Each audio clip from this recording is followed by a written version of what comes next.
If something comes out of nowhere and it's suddenly everywhere, it's the agenda. They want to create a hive human mind where basically you're just a computer terminal with no real individuality. I've refused to acquiesce to any of the diktats. Do you think more people should refuse to do it? Because otherwise, how will we ever make a change? It can't just be you. If one person does something, they can pick them off. But when very large numbers of people do it together, you see where the real power is. And it's not with these people in government and the psychopaths behind them. It's a matter of doing it in numbers, and to start that rolling, someone's got to start it, because then we'll see where the power is. And it's not with the authorities. People are frightened of authority. They're frightened of challenging authority and not obeying authority, because that's what we're programmed purposely to do. You come out of the womb and very soon you're sitting at a desk and an authority figure is telling you what you can do and can't do, when you can eat, when you can talk, when you can go to the toilet, and all these other things that happen once you enter the school system. And then there are punishments and rewards for obeying authority or not obeying authority all the way through your formative years, because they are preparing you for life to be acquiescent to authority and to fear challenging authority. There's no need to fight the government or fight the cult behind government. There's no need to go on protests and wave banners. No need for any of that. You just need to say, no, I'm not doing it. We're not doing it. And then you'll see where the real power is, because you'll realize that enforcing it without our acquiescence is impossible. Now is the time to say no. And that's all it takes. No. If the 1% was basically going to get control, it had to rebrand itself as the supporters of the other 99%. And you do that via the left, not the right, from the perception of the population. And so now you've got the left standing for everything the old left didn't. And you've got the right pushing for protecting civil liberties and freedom of speech. And if you are going to move into a world, which is what they plan, of the end of countries, the end of nations, then your conservatives with a small c, they are much likely or more likely to want to conserve, to want to protect the status quo, protect the society. We shouldn't get pulled into the idea that we are dealing with an all-powerful force. That's what they want us to believe.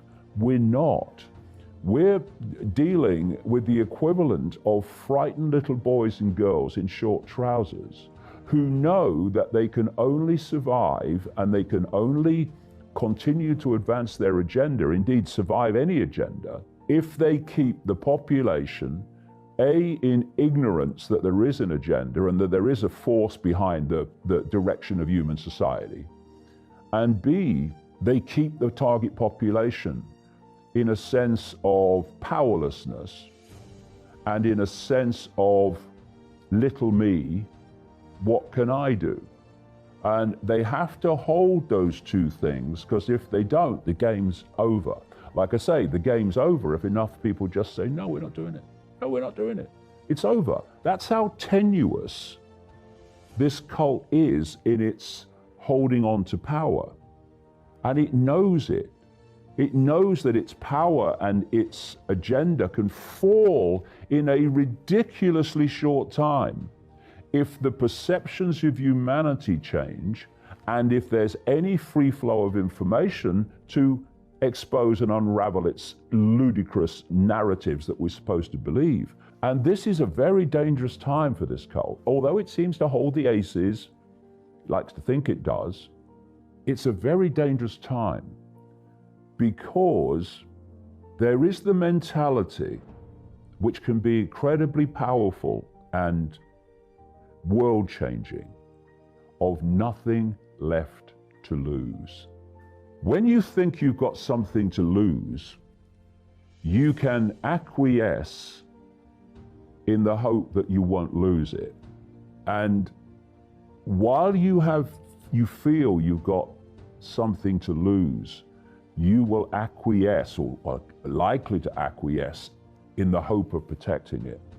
And what they're doing is they're systematically confusing young people and children about their gender, who weren't confused before and wouldn't have been confused unless this manipulation to confusion had been implemented. And the process is to confuse gender on the road to fusing gender to the no gender human. Why acquiescence is so important. How can a few people in this cult dictate to the lives of billions like this? Think of a pyramid. The top of the pyramid, you've got the cult. Tiny few people in relation to the population.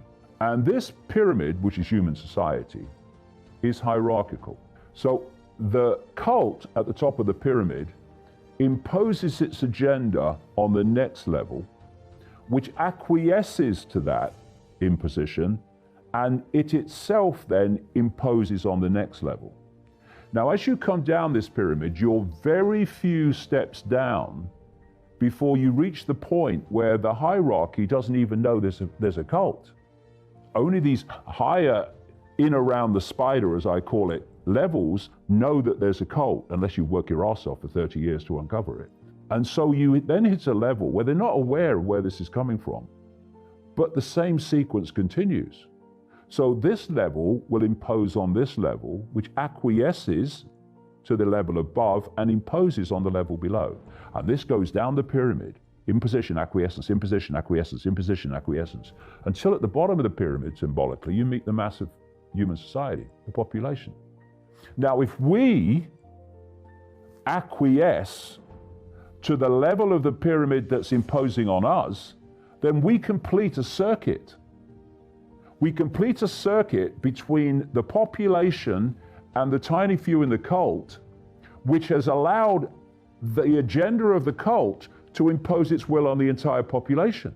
If we will break that circuit by not acquiescing to that level seeking to impose upon us, we break the circuit.